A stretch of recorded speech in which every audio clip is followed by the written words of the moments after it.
185.000 soldados não puderam derrotar a este anjo, uma das maiores histórias da Bíblia. A Bíblia fala da intervenção de Deus nos assuntos de seu povo. A história de Ezequias e seus numerosos inimigos é um dos maiores exemplos disso. Ezequias era um homem oposto a seu terrível pai, Acabe. Durante seu reinado de 8 anos, foi-lhe concedido o inusitado honra de fazer o que era correto aos olhos do Senhor, tal como havia feito seu antepassado Davi. Aconteceu que no 3º ano de Oséias, filho de Elá, rei de Israel, começou a reinar Ezequias, filho de Acabe, rei de Judá. Tinha 25 anos quando começou a reinar e reinou 29 anos em Jerusalém. O nome de sua mãe era Abi, filha de Zacarias. Ele fez o que era reto perante os olhos do Senhor, conforme todas as coisas que havia feito seu pai Davi, segundo de Reis 18, versículos 1 ao 3. Ezequias foi um dos poucos reis que apoiou os locais de culto elevados. Também cortou os postes de Acera idolátricos e destruiu a serpente de bronze que Moisés havia criado séculos antes, conhecida como Nehustan, que significa imagem de bronze. Números 21, versículos 8 e 9. Então o Senhor disse a Moisés: faça uma serpente ardente e coloque-a sobre um mastro, e acontecerá que qualquer um que for mordido e olhar para ela, viverá. Moisés fez uma serpente de bronze e colocou-a sobre um mastro. E acontecia que quando uma serpente mordia alguém, se esta pessoa olhasse para a serpente de bronze, viveria. Que pena que este objeto, que Deus utilizou para libertar o povo, se tornasse uma fonte de adoração. Por estas e outras razões, Ezequias será considerado um rei que se distinguia e estava acima dos outros reis de sua adesão aos mandamentos de Deus. Segundo de Reis 18, versículos 4 e 5. Removeu os lugares altos, quebrou as pedras rituais, cortou os postes rituais de Acera e fez em pedaços a serpente de bronze que Moisés havia feito, pois até aquele tempo os filhos de Israel queimavam incenso a ela e a chamavam Nehustan. Ezequias colocou sua esperança no Senhor, Deus de Israel. Antes dele, não houve outro como ele entre todos os reis de Judá, nem houve depois dele. Depois de ler sobre a infidelidade e os atos atrozes de tantos reis de Israel e Judá, o rei Ezequias foi um alívio. Seu reinado prosperou onde quer que fosse, porque o Senhor estava com ele, segundo de Reis 18, versículos 6 ao 16. Porque ele foi fiel ao Senhor e não se desviou dele, mas manteve os mandamentos que o Senhor havia dado a Moisés. O Senhor estava com ele. Ele teve sucesso em tudo o que empreendeu. Ele se rebelou contra o rei da Assíria e não o serviu mais. Ele derrotou os filisteus até Gaza e suas fronteiras, desde as torres de vigia até a cidade fortificada. Aconteceu no 4º ano do rei Ezequias, que era o 7º ano de Oséias, filho de Elá, rei de Israel, que Salmaneser, rei da Assíria, subiu contra Samaria e a sitiou. Eles a tomaram após 3 anos, ou seja, Samaria foi tomada no 6º ano de Ezequias, que era o 9º ano de Oséias, rei de Israel. O rei da Assíria levou os israelitas cativos para a Assíria e os colocou em Halá, no rio Gozã, e nas cidades dos Medos, porque eles não obedeceram à voz do Senhor, seu Deus, mas quebraram seu pacto. Eles não ouviram nem executaram todas as coisas que Moisés, servo do Senhor, havia ordenado. No 14º ano do rei Ezequias, Senaqueribe, rei da Assíria, atacou todas as cidades fortificadas de Judá e as tomou. Então Ezequias, rei de Judá, enviou uma mensagem ao rei da Assíria em Laquis: Eu errei. Retire-se de mim, e eu pagarei o que você exigir. O rei da Assíria impôs a Ezequias, rei de Judá, 300 talentos de prata e 30 talentos de ouro. Então Ezequias deu-lhe toda a prata que foi encontrada na casa do Senhor e nos tesouros do palácio real. Naquela época, Ezequias retirou as portas do templo do Senhor e os batentes que o próprio Ezequias, rei de Judá, havia coberto de ouro, e deu-os ao rei da Assíria. O sucessor de Salmaneser, o conquistador de Israel, era o rei assírio contra quem Ezequias teria que lutar. Infelizmente para Judá, as coisas não saíram como planejado. Senaqueribe atacou e conquistou todas as cidades fortificadas de Judá, deixando apenas Jerusalém. Foi nesse momento que Ezequias pode ter concluído que havia calculado mal a situação.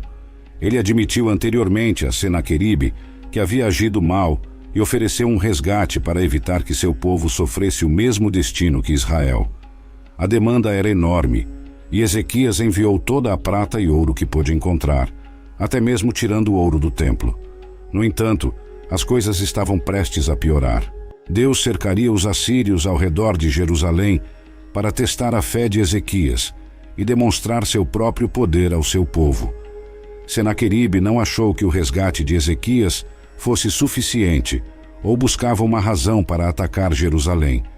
De qualquer forma, o rei assírio enviou uma delegação e um exército massivo a Jerusalém para exigir a rendição da cidade. Então, Ezequias, rei de Judá, disse ao rei da Assíria em Laquis: Eu errei. Retire-se de mim e eu pagarei o que você exigir. O rei da Assíria impôs a Ezequias, rei de Judá, 10.000 talentos de prata e 1.000 talentos de ouro. Então, Ezequias deu-lhe toda a prata que foi encontrada na casa do Senhor e nos tesouros do palácio real. Naquele tempo, Ezequias desmontou as portas do templo do Senhor e os batentes que ele mesmo, Ezequias, rei de Judá, havia coberto de ouro, e deu-os ao rei da Assíria. Depois, o rei da Assíria enviou Tartã, Rabsares e Rabsaqué com um poderoso exército de Laquis a Ezequias, em Jerusalém. Eles subiram e chegaram a Jerusalém, e estando lá, pararam junto ao aqueduto do tanque superior, que está na estrada do campo do lavandeiro. Então chamaram o rei, e saíram ao encontro deles Eliaquim, filho de Ilquias, que estava encarregado do palácio, Sebna, o escrivão, e Joá, filho de Asaf, o cronista. Rabsaques disse-lhes: Diga a Ezequias: Assim diz o grande rei, o rei da Assíria: Em que confias? Dizem ter estratégia e poder para a guerra, mas são apenas palavras. Agora, em quem confias para que te revoltes contra mim? Veja, agora confias no Egito, esse cajado de cana quebrada que, se alguém se apoiar nele, entrará em sua mão e a perfurará. Assim é o faraó, rei do Egito, para todos os que confiam nele. Mas se me disserem: Nós confiamos no Senhor, nosso Deus, não é este o Deus cujos altares e lugares altos Ezequias removeu, dizendo a Judá e a Jerusalém: Devem adorar diante deste altar em Jerusalém. Agora então, façam um acordo com o meu senhor, o rei da Assíria, e eu lhe darei 2.000 cavalos, se você puder colocar cavaleiros neles. Como você pode repelir um dos menores oficiais do meu senhor, confiando no Egito por carros e cavaleiros? E agora, subi contra este lugar para destruí-lo sem o Senhor? O Senhor me disse: Suba contra esta terra e destrua-a. Segundo de Reis 18, versículos 26 ao 30. O porta-voz real de Senaqueribe expôs o que acreditava serem os fatos para que Ezequias e seu povo abrissem seus portões e se rendessem. Primeiro, o Egito era um aliado inútil que não os libertaria. Isso era verdade. Em segundo lugar, estava certo de que o povo de Judá enfureceria seu Deus ao destruir os locais de culto, ou seja, os lugares altos e os altares proibidos que Ezequias havia demolido. Claro, Ezequias estava certo em demoli-los. No entanto, mesmo os seguidores do rei provavelmente questionariam as ações do rei à luz do que estava acontecendo. Em terceiro lugar, o porta-voz de Senaqueribe lembrou-lhes que o exército de Judá era muito fraco para repelir o exército assírio, dado o esforço de Ezequias em subornar a Síria. Isso também era provavelmente verdade. Por último, afirmou que o próprio Senhor lhe disse para atacar e destruir essa terra, basicamente dizendo: Ei, seu Deus está do meu lado. Isso era uma mentira, mas aos desmoralizados habitantes de Jerusalém pode ter parecido que ele estava certo. Afinal, seus vizinhos do norte haviam caído nas mãos da Assíria, e esses mesmos cruéis conquistadores agora estavam às suas portas. Então Eliaquim, filho de Ilquias, Sebna e Joá, disseram a Rabsaques: Por favor, fale com seus servos em aramaico, pois entendemos. Não fale conosco em hebraico na presença do povo que está na muralha. Mas Rabsaques disse: Meu senhor me enviou para falar estas palavras apenas ao seu senhor e a você, e não também aos homens que estão na muralha, que, como vocês, terão que comer seus próprios excrementos e beber sua própria urina? Então Rabsaques ficou em pé e gritou em voz alta em hebraico: Ouçam a palavra do grande rei, o rei da Assíria. Assim diz o rei: Não deixe Ezequias enganá-lo, pois ele não poderá livrá-los da minha mão. Não deixe Ezequias fazê-los confiar no Senhor, dizendo: Certamente o Senhor nos livrará, e esta cidade não será entregue nas mãos do rei da Assíria. Segundo de Reis 18, versículos 31 ao 33. O pedido dos 3 homens de que as negociações fossem conduzidas em aramaico e não em hebraico visava proteger os ouvintes sobre a muralha das ameaças. Mas o porta-voz assírio não se importou. Ele queria que todos temessem o ultimato de seu rei. Ele até ameaçou o povo em hebraico, da maneira mais repulsiva que se possa imaginar. Depois, advertiu o povo a não acreditar nas promessas feitas por Ezequias sobre a intervenção do Senhor para salvá-los. Até quando o povo de Judá continuaria confiando em seu rei à luz desta diatribe? Não ouçam Ezequias, pois assim diz o rei da Assíria: Façam a paz comigo e rendam-se a mim, e cada um de vocês comerá de sua própria videira e de sua própria figueira, e beberá da água de seu próprio poço, até que eu venha e os leve para uma terra como a sua, uma terra de grãos e de vinho novo, uma terra de pão e de vinhas, uma terra de oliveiras e de mel. Assim vocês viverão e não morrerão. Não ouçam Ezequias, pois ele os engana, dizendo: O Senhor nos livrará. Segundo de Reis 18, versículos 31 e 32. O porta-voz ofereceu ao povo paz e prosperidade em troca de sua rendição. Estas palavras podem ter soado atraentes para o povo de Jerusalém, que estava prestes a ser cercado e isolado do resto do mundo. Os assírios também declararam inequivocamente que a deportação para uma terra similar à deles era parte do acordo. Eles prometeram uma terra de grãos e vinho novo, oliveiras e mel. Da mesma forma, Satanás tenta os crentes com ofertas atraentes, mas o pecado nunca cumpre todas as suas promessas.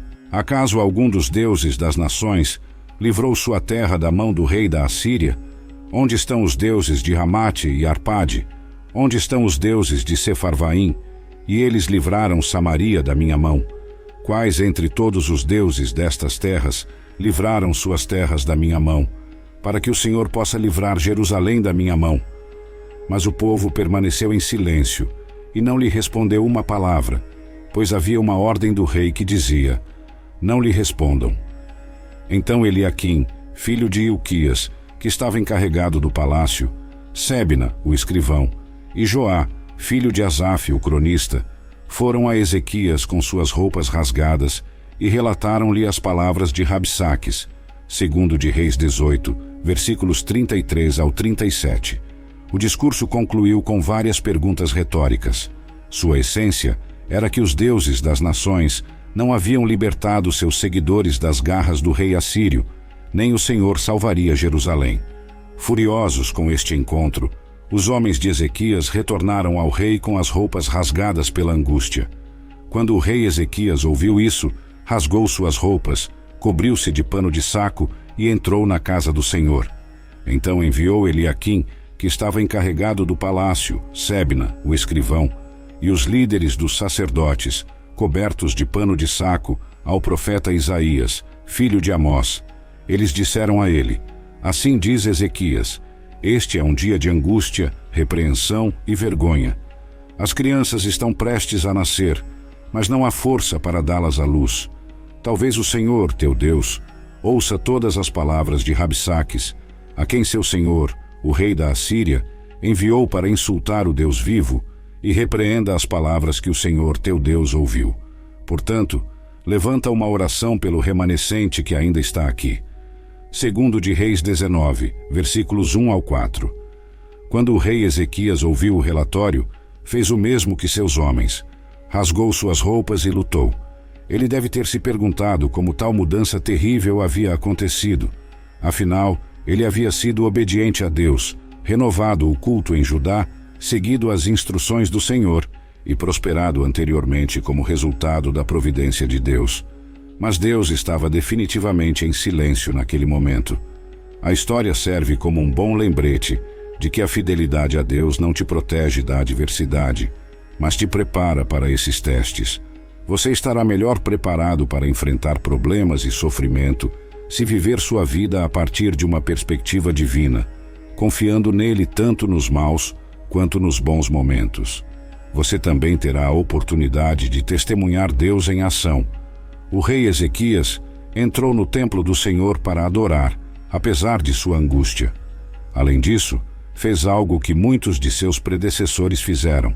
Enviou uma delegação coberta de pano de saco para buscar uma palavra do Senhor através do profeta Isaías. Eles explicaram ao profeta de Deus a terrível situação de Judá e informaram que o chefe assírio havia vindo para zombar do Deus vivo. Então os servidores do rei Ezequias foram a Isaías, e Isaías disse a eles: diga a seu senhor, assim diz o Senhor, não tema as palavras que você ouviu, com as quais os servos do rei da Assíria me insultaram. Eis que colocarei um espírito nele, e ele ouvirá um boato e retornará à sua terra, e farei com que caia pela espada em sua própria terra. Segundo de Reis 19, versículos 5 ao 7. Isaías já sabia tudo isso porque Deus o sabia. Como resultado, ele deu aos servos uma mensagem para Ezequias, que começava com a ordem de não ter medo. Este mandamento aparece frequentemente na Bíblia. É a maneira de Deus acalmar seu povo, infundir confiança e assegurar que ele tem tudo sob controle. Você pode confiar em mim. O Senhor não apenas ouviu as palavras blasfemas de Rabsaques, mas também planejou responder a elas. Em vez de derrotar Jerusalém, o rei Senaqueribe retornaria à sua terra e morreria pela espada. Quando soube que o rei da Assíria havia deixado Laquis, ele voltou e encontrou o rei lutando contra Líbna. Depois, o rei ouviu dizer sobre Tiraca, rei da Etiópia: ele saiu para lutar contra você. Então, novamente, enviou mensageiros a Ezequias dizendo: diga a Ezequias, rei de Judá, não deixe seu Deus em quem você confia enganá-lo, dizendo que Jerusalém não será entregue nas mãos do rei da Assíria. Você certamente ouviu o que os reis da Assíria fizeram a todas as terras, destruindo-as completamente, e você será libertado. Os deuses das nações que meus antepassados destruíram os libertaram: Gozã, Arã, Rezefe e os edenitas em Telassar. Onde está o rei de Ramate, o rei de Arpade e o rei das cidades de Sefarvaim, Rena e Iva? Segundo de Reis 19, versículos 8 ao 13. O porta-voz real de Senaqueribe, provavelmente acampado nas muralhas de Jerusalém, esperando uma resposta de Ezequias, recebeu notícias de que o rei havia retirado seu exército de Laquis e estava lutando em Líbna, que ficava a 40 quilômetros ao sudoeste de Jerusalém. Senaqueribe soube que o rei de Cuxi estava se preparando para lutar contra ele, o que fez o rei assírio desviar sua atenção de Jerusalém por um tempo.